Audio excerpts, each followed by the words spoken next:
ಮಾರ್ಗದರ್ಶಿ ಶಿಕ್ಷಕರು ಎಂ.ಕೆ. ಫೆನಾಂಡಿಸ್. ನಾನು ಇಂದು ವಿಕ್ರು ಗೋಕಾಕ್ ಅವರ ಪರಿಚಯವನ್ನು ಮಾಡಿಕೊಡುತ್ತಿದ್ದೇನೆ. ಕಾವ್ಯನಾಮ ವಿಕ್ರು ಗೋಕಾಕ್. ಪೂರ್ಣ ಹೆಸರು ವಿನಾಯಕ್ ಕೃಷ್ಣ ಗೋಕಾಕ್. ಈಗ ಕಾವ್ಯನಾಮ ಏನಪ್ಪ? ವಿಕ್ರು ಗೋಕಾಕ್. ಪೂರ್ಣ ಹೆಸರು ವಿನಾಯಕ್ ಕೃಷ್ಣ ಗೋಕಾಕ್. ತಂದೆ ಹೆಸರು ಕೃಷ್ಣರಾಯ. ತಾಯಿ ಹೆಸರು ಸುಂದರಾಬಾಯಿ. ಜನನ ಅಂತ ಅವರು ಹುಟ್ಟಿದ್ದು ಕೃಷ್ಣ ಶಕ 1909 ಅವರು ಜನಿಸಿದ್ದು.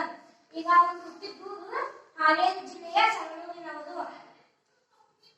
ಈಗ ಪ್ರಮುಖ ಕೃತಿಗಳು: ಸಂಯುಕ್ತ ಗೀತೆಗಳು, ಪ್ರಯಾಣ, ಉಗಮ, ಜೋಡಿ, ಸಮಯ ಸಮಯ ಜೀವನ, ಭಾರತ ಸಿಂಧು ರೇಷ್ಮೆ ಇತ್ಯಾದಿ. ಈಗ ಅವರು ಪ್ರಮುಖ ಕೃತಿಗಳು ಯಾವ್ಯಾವು? ಸಂಯುಕ್ತ ಗೀತೆಗಳು, ಪ್ರಯಾಣ, ಜೋಡಿ, ಸಮರ ಸೇವೆ ಜೀವನ, ಭಾರತ ಸಿಂಧು ರೇಷ್ಮೆ ಇತ್ಯಾದಿ.